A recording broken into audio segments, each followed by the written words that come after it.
Donc pour reprendre un petit peu tout ça, heu, je suis un être et je suis un être de chaleur et de lumière. Je dispose d'énergie et de clarté et ça, c'est le propre de la vie, hein. Si vous voulez que des plantes poussent, eh bien, il faut de la lumière et il faut de la chaleur, essentiellement. Et c'est ce qui va permettre à la vie de s'épanouir. Alors vous allez me dire, il y a des endroits où, il y en a plus ou moins, effectivement. Ça va pas donner les mêmes plantes, ça va pas donner les mêmes espèces non plus. Et donc,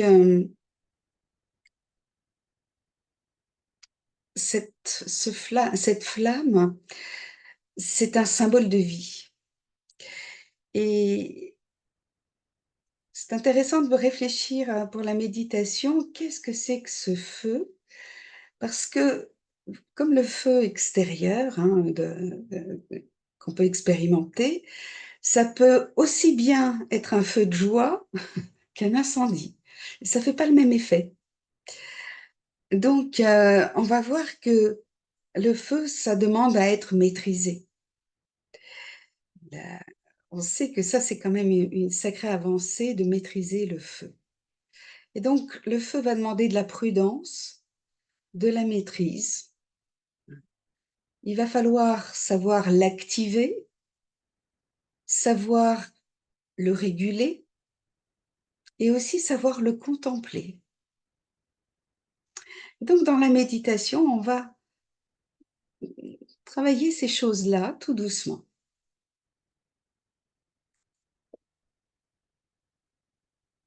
Alors, pour ce qui est du feu, donc on va commencer par l'énergie au niveau du corps. Le corps, la différence entre un être vivant et un être mort, c'est que justement le corps est froid, alors que l'être vivant est chaud.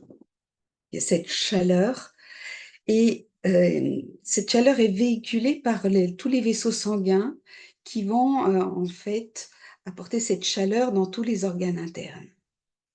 Alors, vous connaissez aussi le feu digestif, donc qui permet une bonne assimilation en fait de la nourriture. Et puis, hem, vous avez aussi cette, chaleur qui est capable de dénouer les tensions musculaires. Vous savez quand, on a fait un peu de sport et qu'on a besoin un petit peu de détendre les muscles, c'est bien de mettre, ou une bouillotte ou quelque chose de chaud pour détendre. Et donc en fait, quand ce feu intérieur, au niveau du corps fonctionne bien, quand ça circule bien, quand il y a pas de blocage, eh bien on se sent bien tout simplement. Alors, qu'est-ce qui se passe quand il y a pas assez de feu? Eh bien, ça va ralentir tous les processus physiques. Ça va ralentir le métabolisme, ça va ralentir toutes sortes de choses comme ça. Ça va donner des sensations de froid, des frissons, les pieds et les mains froids, enfin, en fait, et puis même le visage qui devient plus pâle puisque la circulation du sang est ralentie aussi. Et puis, si vraiment, il fait très, très, très froid, on peut avoir des engelures, hein, et donc dans ce cas-là, ça peut être même douloureux, hein. C'est-à-dire que, à un moment donné même, on va perdre de la sensibilité. C'est intéressant, hein, de réaliser que le feu, c'est aussi ce qui va nous permettre de ressentir aussi certaines choses. Et puis, quand on a froid, eh bien, on est plus vulnérable, hein. On est concentré sur le maintien de la chaleur du corps et on est moins alerte pour, réagir à toutes sortes de situations. Alors ça, c'est quand on manque de feu, mais quand on est en excès, bah, c'est pas mieux. C'est-à-dire que, l'excès, ça va donner une déshydratation en fait, un assèchement en quelque sorte de tous les liquides organiques. Donc effectivement, on va avoir soif. Donc jusque-là, c'est pas un souci, ça se régule très vite. Mais si, la déshydratation perdure, on avait vu quand il y avait eu la fameuse, canicule, eh bien, cette déshydratation, en fait, ont aussi, conduit à des décès. Ça produit un stress au niveau du corps et donc il faut pouvoir vite y répondre. Donc le corps va répondre par des palpitations, des gonflements, hein, parce qu'en fait, le corps pourquoi ça gonfle le corps? C'est parce qu'en fait, le corps va essayer de garder les liquides. Et puis, quand, disons que ce feu excessif, hem, perdure, notamment quand il y a du stress et cetera, en fait, on s'échauffe, quand on se met en colère et cetera, hein, en fait. Il y a tous ces feux qui font que, les organes s'échauffent et à plus ou moins long terme, eh bien, ça va abîmer les organes et ça va produire des inflammations. Donc quand il y a des inflammations, ça va produire aussi des douleurs.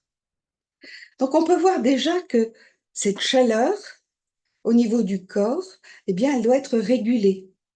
Puis bon, vous avez vu que finalement, quand c'est déshydraté, on a besoin d'eau, mais attention aussi, s'il y a trop d'eau, ben, en fait, quand il fait froid, ça peut geler aussi. Donc, on va voir que quand on est conscient d'être une âme, nous sommes le maître du corps. Et donc, c'est important d'apprendre à écouter les signaux. Le pouvoir du silence, c'est aussi cela. C'est être à l'écoute. Est-ce que j'ai fait attention? Est-ce que j'ai tenu compte des signaux qui me sont donnés? Alors c'est une forme de méditation qui n'est pas très, pratiquée consciemment, mais, qui, quand on est malade, eh bien, en fait, on se rend compte que c'est une nécessité. Alors justement, pour préserver cet équilibre, cette santé, eh bien, ça va être important de d'être à l'écoute de son corps. On dit que le corps, c'est comme un temple. C'est, finalement ce qui nous permet d'être en vie et de nous exprimer, donc c'est précieux. Alors on sait qu'à un moment donné, on devra le quitter. Ça aussi, c'est d'autres méditations qui permettent de faire ce travail-là. Mais là, on va voir simplement, ce principe donc d'être à l'écoute et de savoir si finalement il y a quelque chose à réguler, si effectivement on s'est trop échauffé et ou alors au contraire, si on a tendance à être dans une forme d'inertie. Alors dans le yoga, on parle des niveaux sato, rajo et tamo. Sato, c'est le niveau d'équilibre, on va dire, hein, pour faire simple. Rajo, c'est le niveau de la mise en mouvement, hein, il faut faire circuler cette énergie. Et puis, le niveau tamo, qui est le niveau de l'inertie, mais qui est aussi le niveau du repos. Donc si on se repose trop longtemps, au bout d'un moment, en fait, ben, on démarre plus. Et donc il va falloir relancer le feu. Il va falloir réactiver un petit peu la chaudière, on pourrait dire. Donc, dans la méditation, apprendre à se connaître, ça va être justement repérer ces choses-là pour savoir quel est le type de méditation dont j'ai besoin à l'instant T. Et c'est ce qui va nous permettre aussi d'avancer. Alors, pour ce qui est je disais qu'il y a le niveau donc de la chaleur, hein, la petite flamme, c'est à la fois la chaleur, mais c'est aussi la lumière. Alors, qu'est-ce que c'est que la lumière au niveau du corps? Eh bien, on en a plus ou moins entendu parler, mais on pourrait parler finalement de l'aura d'une personne. Qu'est-ce qu'elle rayonne? Qu'est-ce qu'elle dégage? Qu'est-ce qui fait que, il se dégage quelque chose qui fait qu'il y a, hem, ça donne l'impression que la personne est lumineuse, brillante et cetera et cetera. Et ça fait partie finalement du corps subtil. C'est-à-dire que c'est une forme beaucoup plus subtile du soi, qui n'est pas forcément visible mais qui pourtant est là. Et dans la méditation, eh bien, quand on va travailler même par rapport au corps, c'est important de réaliser qu'il y a une dimension qu'on a oubliée, mais qui est là et qui est aussi à réactiver. On va voir que ça va activer justement la vie, la vitalité, hein, le fait d'être vivant. C'est vrai que quand quelqu'un a une certaine aura, eh bien, elle elle dégage justement une certaine vitalité. Voilà. Alors on va faire quelques instants de méditation par rapport à ça. Alors je vais faire un petit commentaire de méditation, un exemple, mais ce sera à vous à l'adapter à ce que vous ressentez. C'est vraiment, l'important, c'est que vous vous appropriez ces choses-là et que vous appreniez à vous écouter, à utiliser ce pouvoir du silence.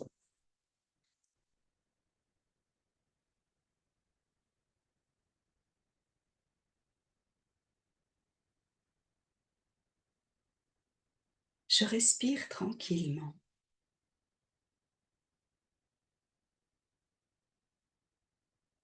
Je suis l'être qui pense et qui vit à l'intérieur de ce corps.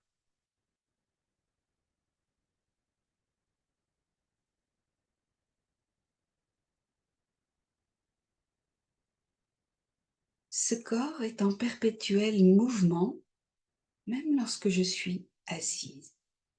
Le mouvement est plus subtil, il est à l'intérieur. Le corps fait son travail pour maintenir la vie et je l'en remercie. Je le remercie pour tout ce qu'il fait sans que j'aie besoin d'intervenir.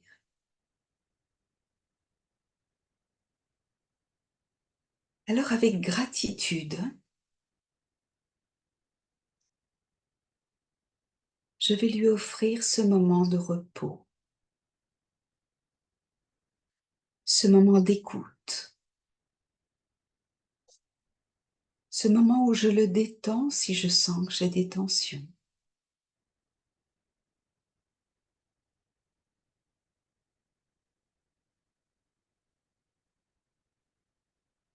Si j'étais antérieurement dans l'action,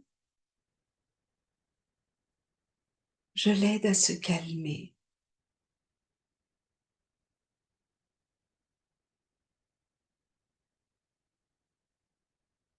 Dans mon corps intérieur, ce corps de lumière subtile, qui est fait de toutes les qualités de mon être,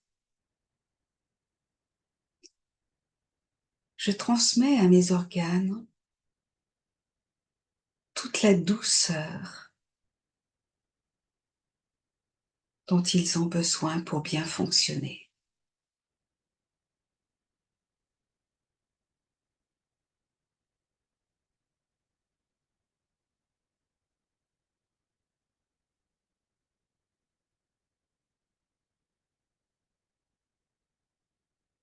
C'est comme si j'envoyais de la lumière dans tout ce corps. Et en fait, si je vais à l'intérieur dans l'infiniment petit, je vais jusqu'au niveau des cellules, puis des molécules, puis des atomes. Et à l'intérieur de cet atome, de ces atomes, il n'y a que de la lumière.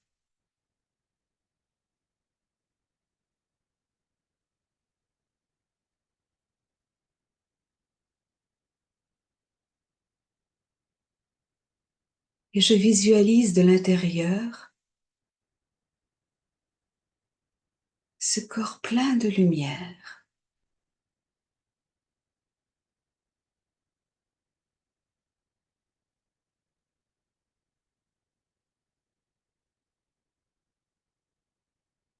C'est un véritable royaume. Et j'en suis le maître. J'en suis le souverain.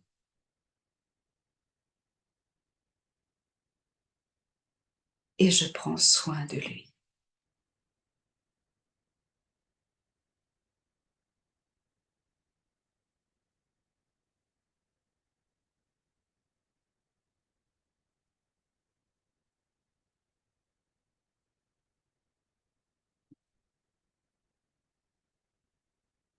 Alors, pour continuer,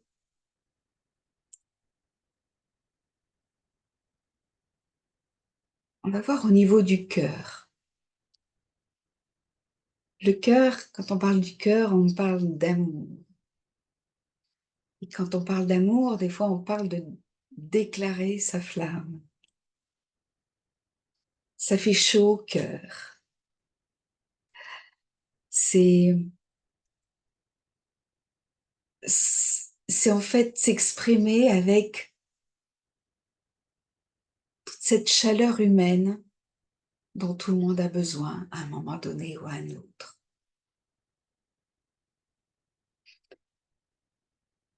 C'est une chaleur qui favorise le contact avec les autres. Mais c'est aussi une flamme qui donne un élan, qui fait que on s'implique, on s'engage.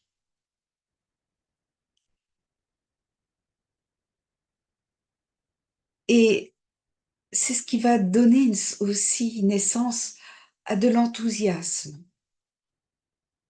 C'est aussi l'ardeur pour une cause,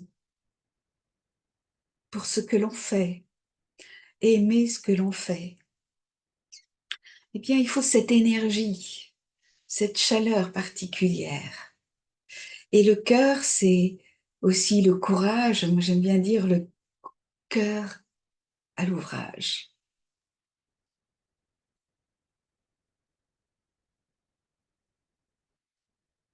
Alors, quand il y a une insuffisance, je pourrais dire, de chaleur au niveau de notre propre cœur, qu'est-ce qui se passe? Eh bien, en général, on a une communication plutôt compliquée. Le contact se fait plus difficilement. Et puis, on peut se sentir, par exemple, démotivé. À quoi bon? On manque d'élan.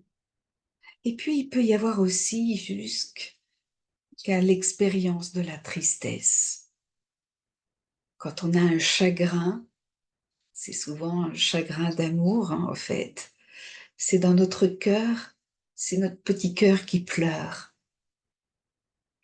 Et là, vous voyez comme dans le parallèle avec le corps, hein, quand il y a trop de feu, on y met de l'eau, mais si on met trop d'eau, eh ben, ça éteint le feu. Eh bien, intérieurement aussi, au niveau de notre cœur, c'est un peu ce qui se passe. Alors, l'eau, c'est bien pour rafraîchir, mais pas pour noyer. Et quand il y a un excès de, de feu au niveau du cœur, le cœur s'emballe.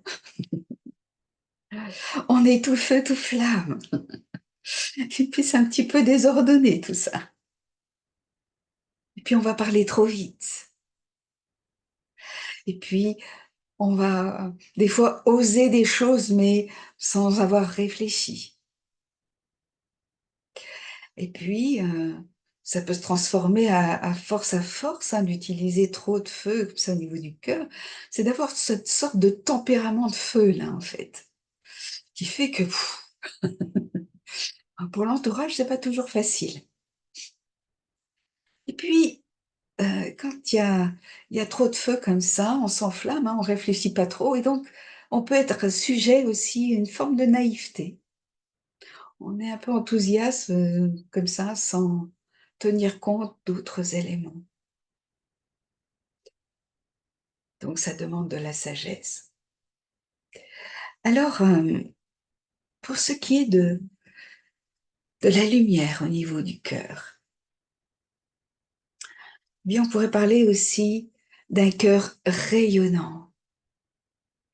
C'est aussi cette lumière, hein, qui vient du fait qu'on soit capable d'avoir de la compassion. C'est-à-dire que quand on regarde l'autre, s'il est en souffrance, ça va toucher notre cœur. Il y a quelque chose en nous qui s'éclaire.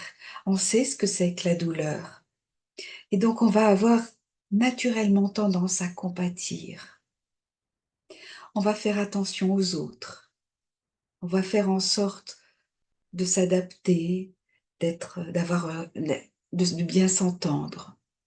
Et puis on va avoir cette, force rassurante. Vous savez, quand on réconforte quelqu'un, souvent il voit plus très clair, il est un peu dans le brouillard. Quand on a du chagrin, on voit plus rien, on voit plus que ce qui nous fait de la peine. Eh bien, quand on nous réconforte, souvent, la personne va utiliser des paroles pour nous amener à voir au-delà, à voir des choses positives aussi. Et ça va nous remettre tout doucement sur les rails. Et puis, quand il y a cette lumière dans le cœur, eh bien l'amour, ça rend joyeux. C'est quelque chose qui fait qu'on se réjouit pour les autres. On va avoir naturellement une attitude de bon souhait. Et puis, quand on est éclairé comme ça, de l'intérieur, eh bien on a confiance. On développe cette confiance en soi parce qu'on sait qui on est. On est un être aimant. Alors, pour reprendre un petit peu le même principe, quand il y a une insuffisance de lumière dans le cœur, on pourrait dire, la personne a tendance à être sur la défensive, elle va être soupçonneuse, elle va avoir des difficultés à communiquer facilement. Et puis, elle peut être simplement dominée par la peur. Elle peut être aussi désespérée. En bref, elle est peu dynamique. Par contre, quand il y a l'excès, eh bien, cet excès d'amour, c'est cette lumière-là, en fait, on regarde les autres, mais avec tellement d'amour qu'on n'est même plus capable de voir quand les autres ne sont pas en état de recevoir cet amour. Et des fois, en fait, on est débordant, on en donne trop, on fait trop. Et puis, ben, du fait qu'on soit lumineux, je me rappelle, une phrase de Martin Luther King qui disait, «Certains te rejetteront parce que ta lumière est trop brillante. Ne t'inquiète pas, continue, continue de briller». En fait, c'est simplement parce que ça peut faire trop, mais ils en ont besoin, mais c'est du trop. Trop de lumière, ça fait que la personne, des fois, prend un peu trop de place et donc heu, on va vous rappeler quand c'est équilibré, on fait attention aux autres et on va réguler aussi cette lumière. Alors on va faire un petit instant où on va se se retourner vers notre petit cœur. Pourquoi dis-je petit cœur, en fait? Notre grand cœur. Parce que ce cœur, il ne demande qu'à s'épanouir. Regardez comment vous vous sentez quand vous pouvez aimer tranquillement.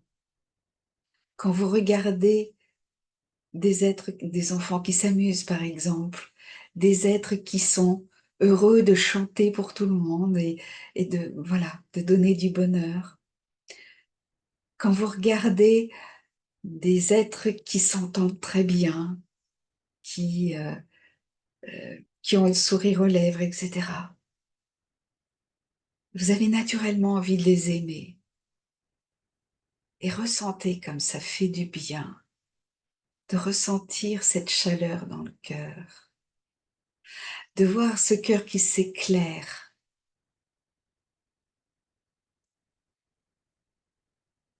Et non seulement il s'ouvre, hein, mais en fait, il devient capable de recevoir, mais il a envie de donner.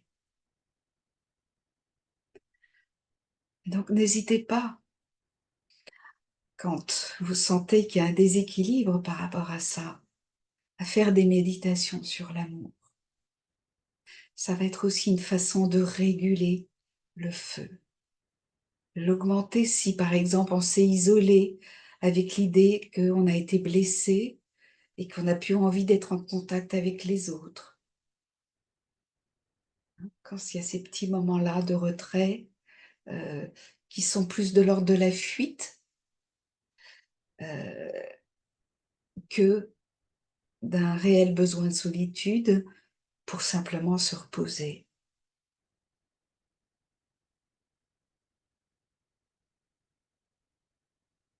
Donc je prendrai le temps d'écouter mon cœur, de faire en sorte de le laisser s'exprimer, de le laisser donner le meilleur de lui-même.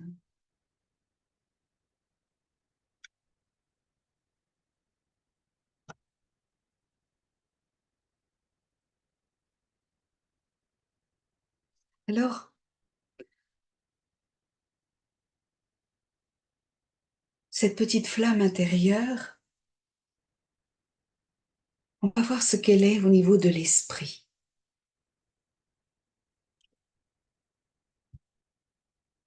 Quelle est cette énergie de l'esprit? Alors j'aurais plus envie de commencer par la lumière, pour ce qui est de l'esprit. Parce que quand on met les choses en lumière, ça nous donne aussi la force de faire ce qu'on a à faire. Alors qu'est-ce que c'est que la lumière au niveau de l'esprit? On parle des fois d'esprit éclairé. Vous voyez, même dans le langage, il y a cette lumière qui pétille dans les yeux. Dit que les yeux sont les fenêtres de l'âme. Et quand on voit quelqu'un qui a le regard éteint, on sait que son esprit est en souffrance. Donc là, on va revoir vraiment qu'est-ce qui fait que cet esprit est lumineux. Le fait qu'il soit lumineux va faire qu'il va voir plus clair, qu'il va voir plus loin, qu'il va pouvoir aller dans la précision. Et la lumière de l'âme, on pourrait dire, c'est sa sagesse.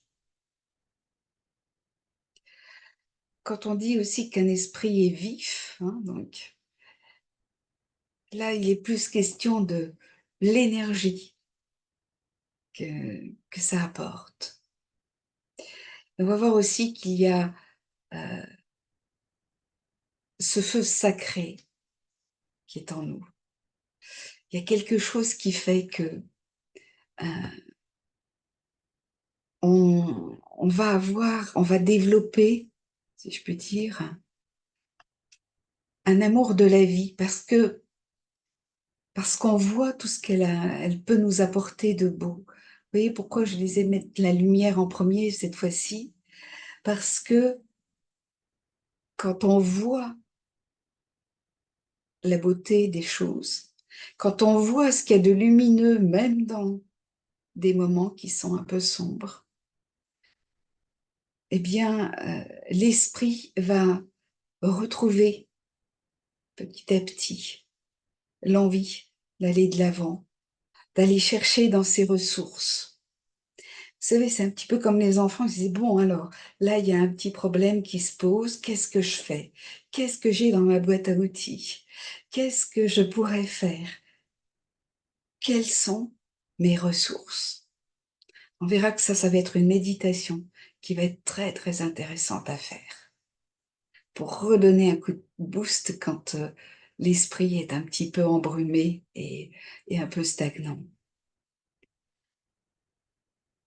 Donc l'énergie au niveau de l'esprit, c'est ce côté vivifiant. C'est vraiment, heu, cet élan de vie, hein. On va voir que la personne va être, voilà, pleine de vie, heureuse de vivre, tout à fait spontanément, parce que c'est clair à l'intérieur. On va voir que justement, dans le Raja Yoga, des fois, on parle de pureté, c'est-à-dire on a nettoyé aussi des choses à l'intérieur pour voir clair, pour voir justement dans ce miroir intérieur. Et puis, cet esprit, c'est ce qui va nous permettre de repérer tout ce qu'il y a de plus généreux, de plus puissant pour redonner la flamme, pas seulement aux soi, mais aussi aux autres. On va voir qu'on est comme des bougies. Là, aujourd'hui, c'était la flamme olympique, hein, où on transmettait cette flamme, hein, en fait. Et donc, elle est arrivée à Paris, après tout un périple, et on peut voir comment les personnes qui, ont vécu ces moments-là, de transporter cette flamme, de faire en sorte qu'elle ne s'éteigne pas. On voit comment cet esprit, parce que finalement cette petite flamme-là, c'est un esprit de coopération, c'est l'idée de se relayer les uns les autres, c'est: «OK, je fais ma part et après à toi la tienne» et ainsi de suite. Et chacun a sa place. Vous voyez ce qui se passe là au niveau de l'esprit? Moi, j'ai un pétillement au niveau du crâne, très particulier. Donc, il y a cette sorte de joie intérieure, l'esprit qui se met à pétiller et à voir que la vie est beaucoup plus grande que celle que l'on regarde des fois dans notre quotidien parce qu'on on est tellement focalisé sur certaines choses, c'est qu'on voit plus le paysage, on voit plus aussi tout ce qu'il y a de beau. Si on se met à regarder la télé puis voir que les informations négatives, vous allez déprimer très vite. Par contre, quand vous allez voir que, bah, l'humanité, bien sûr, il y a des choses qui sont pas jolies. Bien sûr, on sait que pour ceux qui ont pris les cours, bah, le cycle de l'énergie, c'est qu'à un moment donné, quand vous utilisez l'énergie, elle diminue, hein, c'est normal. Donc après, il faudra recharger. Ben là, c'est pareil. Cette, quand ça s'éteint, petit à petit, parce qu'on réduit le champ de conscience, eh bien, en fait, l'esprit va lui s'ouvrir pour ouvrir justement tout le champ des possibles et on va apprendre aussi à regarder l'humanité dans ce qu'elle a de plus beau et on va voir que ça aussi, ça va avoir un effet stimulant. Ça va avoir un effet où on va se sentir solidaire.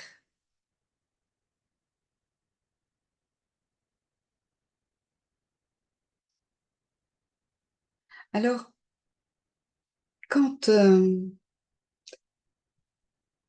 une personne a perdu cette lumière de l'esprit, on pourrait dire que elle se sent désabusée. On pourrait dire que c'est aussi des fois une attitude de résignation.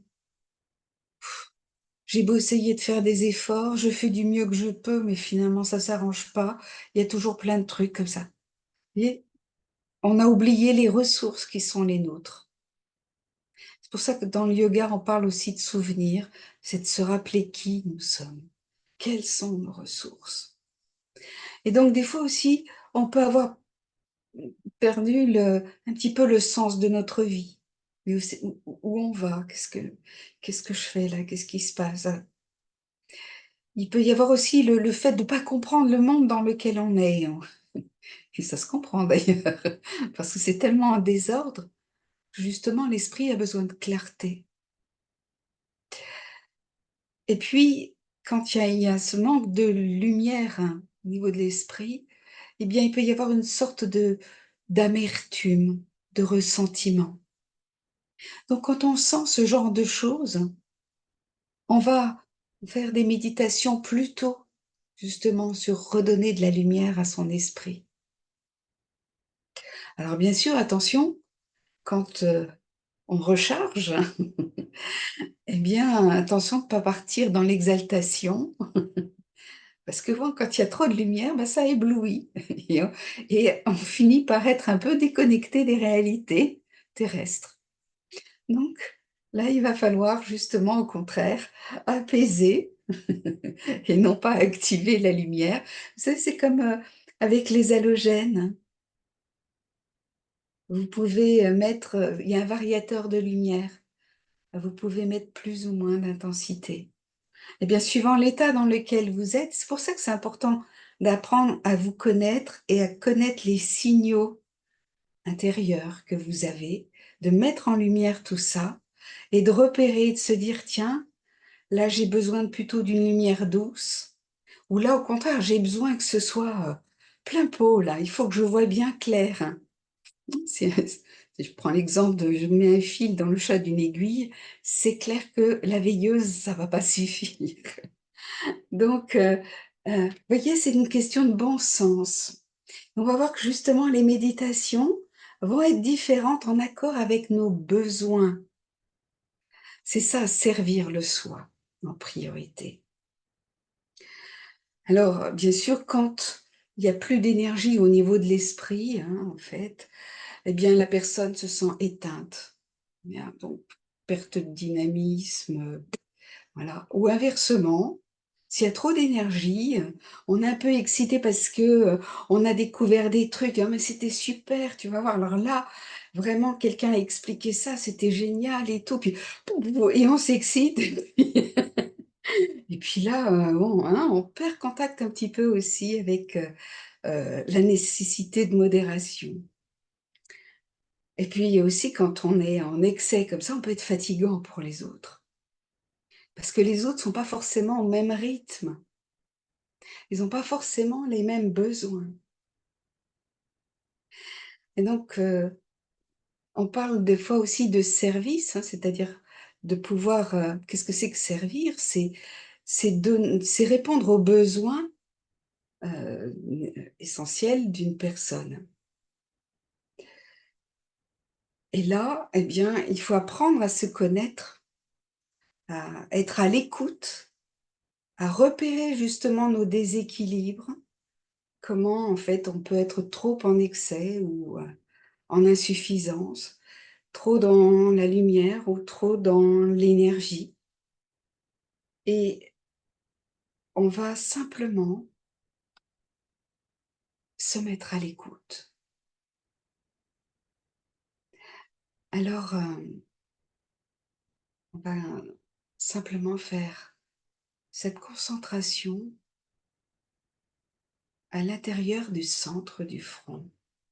Leur concentration, c'est simplement je me pose, c'est que tout d'un coup, je tourne mes pensées vers l'être qui pense, vers l'être que je suis. Et quels sont les types de pensées que je génère? Quel est le rythme de ma pensée?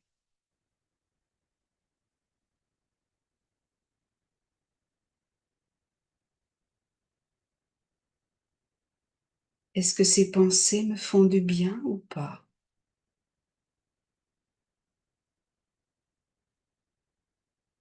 Est-ce qu'elles reviennent en boucle? Est-ce qu'elles m'assaillent?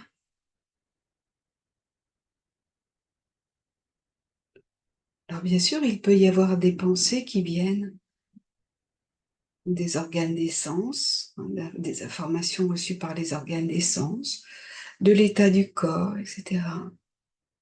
Donc, quand je reçois une information comme ça, j'écoute et je la traite.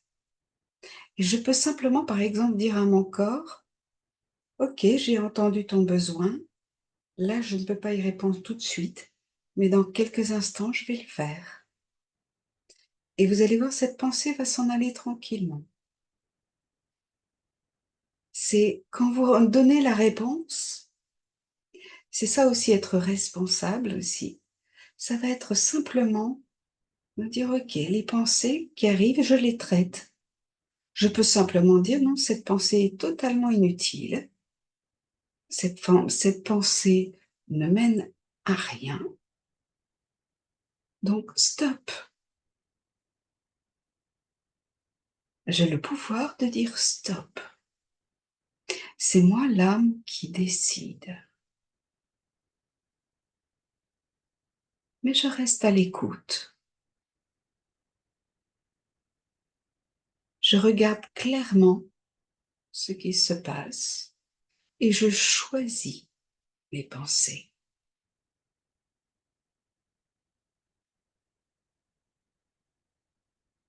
Je reprends toute cette dimension de mon esprit, cette capacité à choisir, à décider. Mon esprit est libre, hors de toute influence.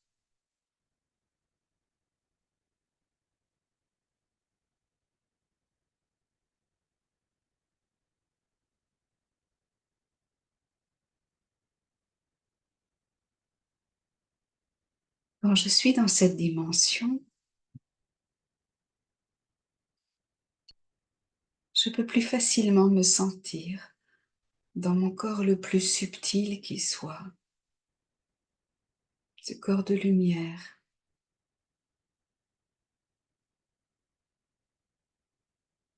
Et je profite de cette lumière. Je contemple cette lumière.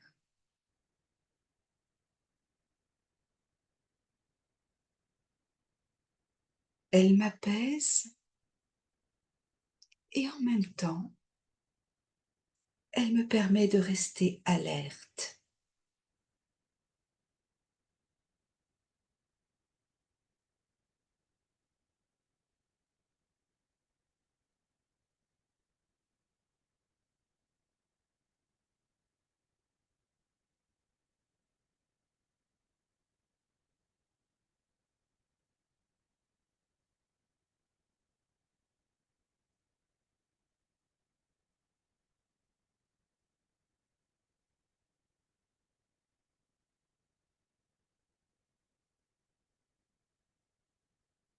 J'apprécie cette vie qui pétille en moi.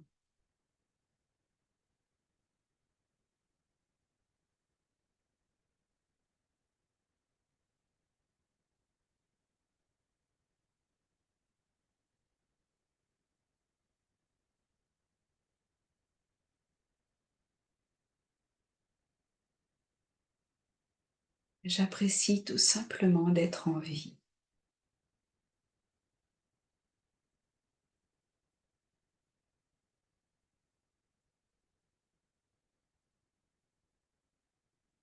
Je m'émerveille de cette lumière en moi. Quelles que soient les circonstances extérieures,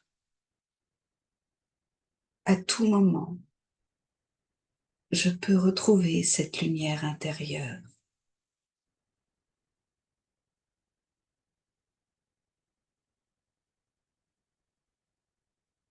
Dans cette dimension,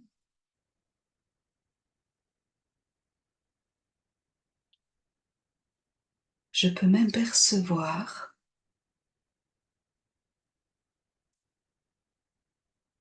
une autre âme, silencieuse,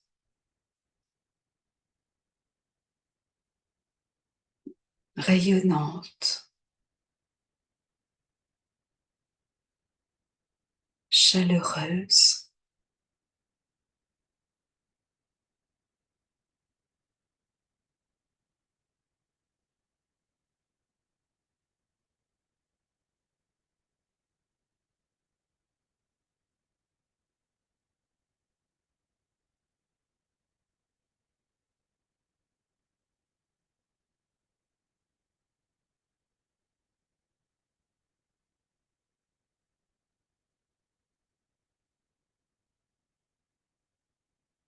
une conscience pure.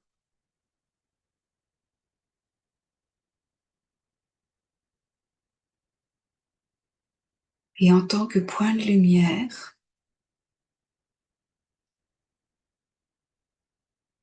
je lui ressemble.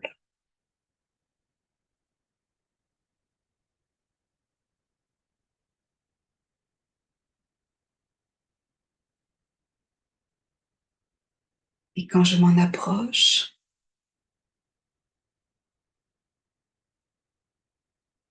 je reçois sa douce lumière, mais aussi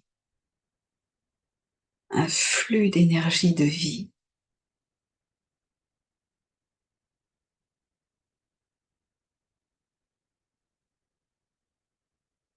C'est comme si je recevais une douche de lumière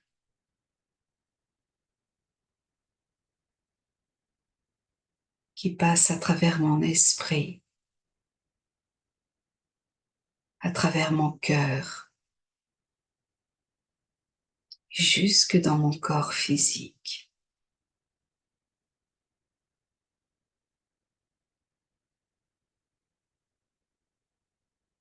Et j'apprends ainsi à me recharger, à prendre le temps de voir clair. Et dans ce repos, je reprends toute mon énergie pour exprimer le meilleur de moi-même, pour être cette petite flamme intérieure